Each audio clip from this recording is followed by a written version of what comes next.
Audio Jungle.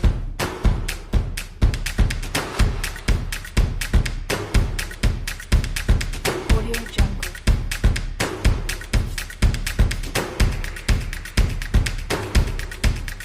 Audio Jungle.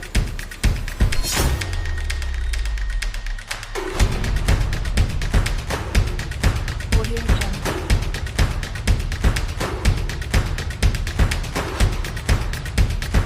Audio Jungle.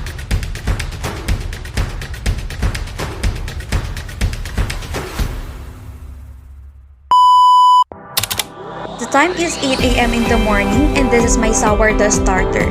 I maintain and fed this with 1:1 ratio, 50 grams of all-purpose flour and 50 grams of water.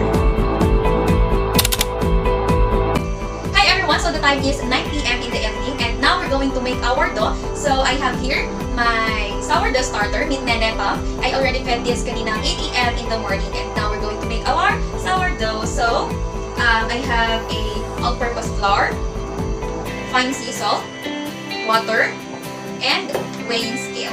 So without further ado, let's do it. First we will mix our sourdough starter and water.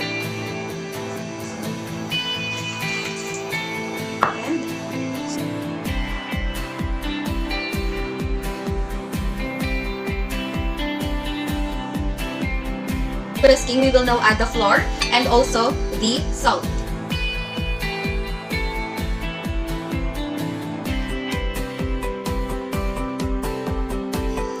And we're gonna use fork to mix it. Once it becomes stiff to continue, finish mixing by hand until a rough and shaggy dough forms. This is now our sourdough and we will rest it for 30 minutes to 1 hour. And of course, we will cover it with damp towel or you can also refer to plastic wrap. Now we will work our dough into ball. This is the last chance to significantly adjust the texture of the dough. And this is our dough. We will fold this into 4 times.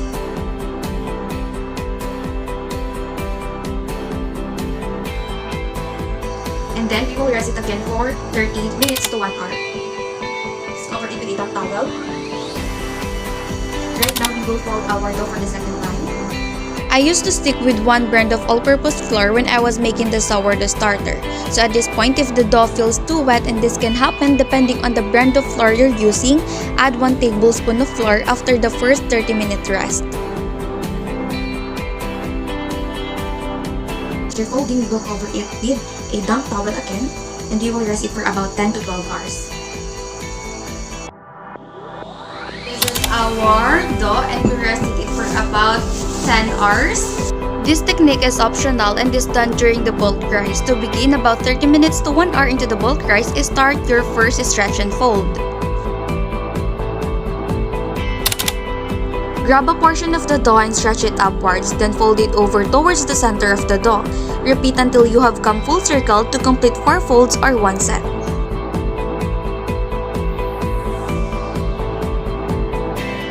Now is the time also for pre-shaping. To shape the dough into a round, starting at the top, gently fold the dough over toward the center.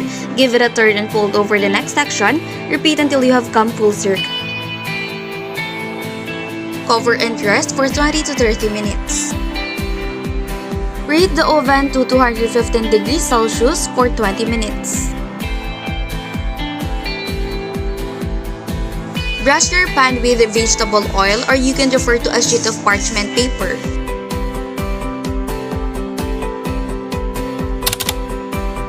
Now, this is the second rise of our dough. Transfer the dough into a flat surface, sprinkled with flour.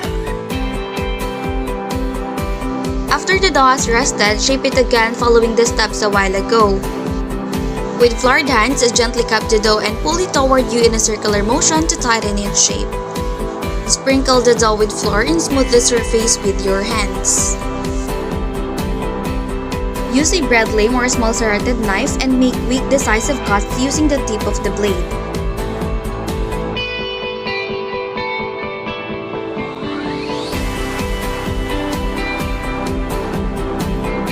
Use a bench knife or scraper to transfer the dough into your pan.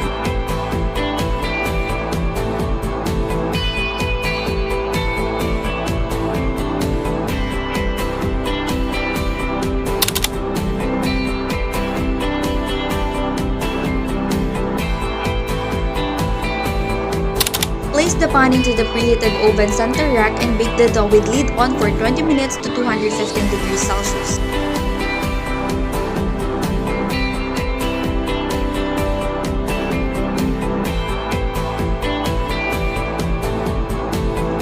After 20 minutes, we will now remove the lid.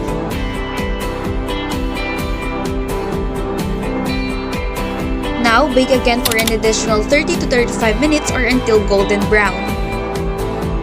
Here's what our sourdough looks like. Unfortunately, you'll have to wait at least for an hour before cutting this.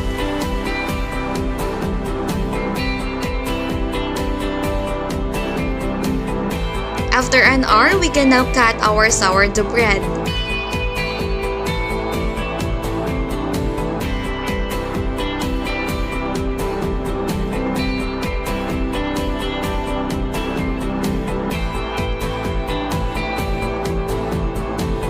Sourdough bread is best enjoyed on the same day it's baked, and as you can see, this sourdough with all-purpose flour produces a crusty loaf with a smooth interior crown. I guess this is good for French toast, sandwiches, and crostini. Is a versatile everyday option. And in comparison to a bread flour loaf, none of us could really tell the difference.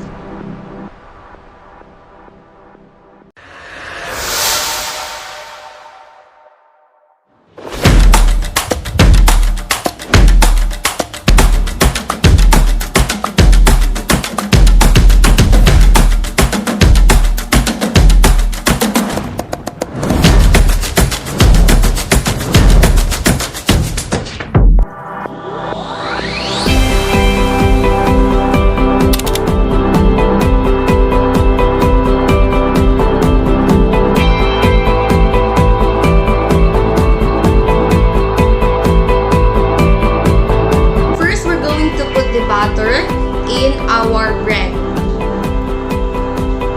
Mind you, of course, I have my hands washed and clean.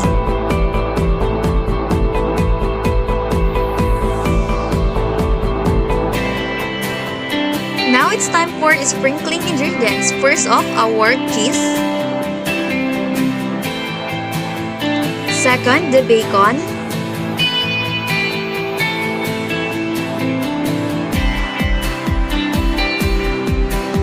Now put the red bell pepper.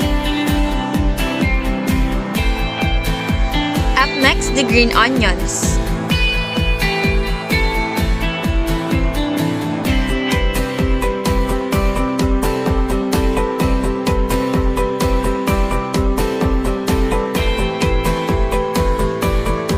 And now we're going to mix the wet ingredients. First, I am adding egg. Then I'm adding cream. And of course, our milk. And also our vinegar. Dressing.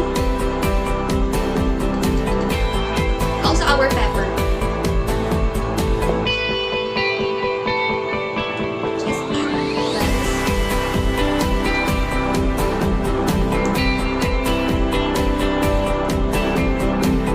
Now, pour over bread mixture.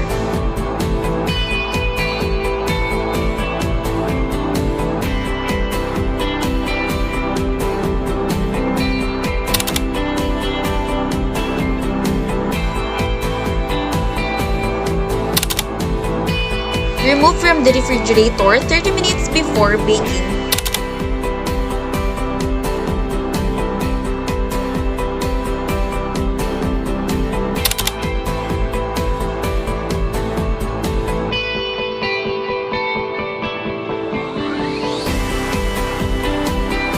Bake uncovered at 150 degrees Celsius for 35 to 40 minutes.